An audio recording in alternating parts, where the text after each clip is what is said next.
देखिए अरविंद केजरीवाल जी बहुत अच्छे इंसान है, बहुत ईमानदार हैं, लेकिन वही है दिल्ली की जनता पता नहीं क्यों कट्टर बेईमान बोलती है। मुझे समझ नहीं आता क्योंकि उन्होंने हमें भी ऐसा सुनने में आया कि बहुत सारे ऐसे काम कर दिए हैं जिनकी वजह से उनको जेल का भी हवा खाना पड़ गया। अभी कुछ समय पहले हमने सुना है कि वो 6 महीने जेल होकर आए हैं। उनके साथ में मनीष सिसोदिया जी जो कि उनके ही कार्यकर्ता, उनके पार्टी कार्यकर्ता हैं, एक मंत्री हैं और एक मुख्यमंत्री जब जेल जाता है ना तो बड़ा दुख होता है। क्यों दुख होता है? क्योंकि हम ही युवा हैं और हमारे दिल्ली में काफ़ी माताएं बहनें हैं, नौजवान हैं, सभी लोग मिलके ये उनको वोट देते हैं। वो चाहते हैं कि हमारे दिल्ली की थोड़ा कंडीशन अच्छी हो जाए, विकास हो जाए, हमारे नलों में पानी आ जाए, हमारे जो गलियों में ये कूड़ा करकट पड़ा है ये हट जाए, नाले साफ हो जाएं और लोगों को कम से कम अच्छा पानी मिले, अच्छा रोजगार मिले।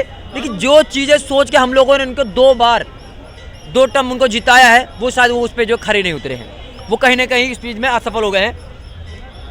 और दूसरी बात ये भी बोलना चाहता हूँ कि बार बार ये चीज़ें काफ़ी लोग पूछ रहे हैं कि इस बार किसकी सरकार आनी चाहिए। हमने कहा कि 2 बार हमने अरविंद केजरीवाल जी को मौका दिया है, एक बार जो है बीजेपी को देख लो। क्योंकि हमने जो देखा है कि 2014 के बाद जिस हिसाब से हमारे पूरे देश में बदलाव हुआ है, जो विकास हुआ, जो लोगों को योजनाओं का बेनिफिट मिला है, कहीं ना कहीं अगर दिल्ली में बीजेपी सरकार आती है तो बेनिफिट दिल्ली के जनता को ज़रूर मिलेगी। क्योंकि भाजपा की सरकार जो है वो काम कर रही है, वो सिर्फ भाषणबाजी नहीं करती है, वो सिर्फ वादे नहीं करती है। क्योंकि अरविंद केजरीवाल जी वादे तो जो करते हैं वो पूरा कभी नहीं करते हैं।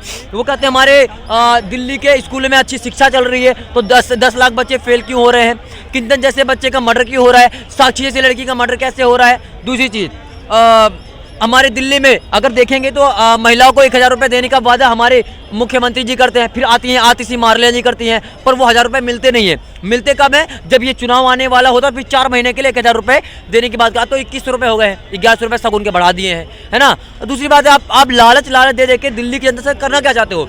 आपको काम करना है तो युवाओं के रोजगार के लिए काम करो। क्योंकि आप लोगों को मैंने जहाँ तक सुना है आप लोग क्या करते हैं, आप कहते हैं कि बीजेपी सरकार है किसी को रोजगार नहीं दे रही है, पंजाब में आपकी सरकार और दिल्ली में आपकी सरकार, लेकिन युवा को कहीं ना कहीं रोजगार का कोई भी ऐसा अवसर आप जो है निकाल नहीं रहे हैं। लेकिन अगर देखेंगे बीजेपी सरकार है तो वो युवाओं के लिए रोजगार निकाल रही है। हाँ, कुछ लोग कहते हैं कि 2 करोड़ नौकरियां बीजेपी ने बोला था वो दिया नहीं, तो भैया बीजेपी ने सरकारी नौकरी नहीं बोली थी, उन्होंने बोला था कि आपको रोजगार दिया जाएगा। रोजगार कैसे दिया? अगर हाईवे बन रहा है तो उसके अंदर आदमी काम कर रहे हैं, इंजीनियर काम कर रहे हैं और जितने भी उसमें मोरंग लग रही है, गिट्टियाँ लग रही है, बहुत सारी चीज़ें लग रही है, तो वो कहीं ना कहीं कंपनीज खरीद रहे हैं, लोग उसमें काम करते हैं। हाईवे बन रहा है, ट्रेनें अच्छी आ रही हैं और उसके बाद जो है एयरपोर्ट बन रहा है, लोगों के लिए आवास योजना का उसमें मिला हुआ है तो उसमें लोग काम कर रहे हैं। तो कहीं ना कहीं ये चीज़ें लोगों को रोजगार का अवसर दे रही है। तो क्या लगता है दिल्ली में किसकी सरकार बननी चाहिए? दिल्ली में साफ तय है कि ये भाजपा रही है। सबसे बड़ी जल की समस्या है, लोगों में जो हमारी परेशानी है जल की समस्या है। हम देखते हैं नल से आज भी नालों का पानी निकल रहा है, जहाँ नल से आना चाहिए साफ सुथरा जल, लेकिन देख रहे हैं नल में से नाला पाला पानी है। सबसे बड़ी समस्या हमारी जल की समस्या है, जल नहीं आ रहा अभी तक।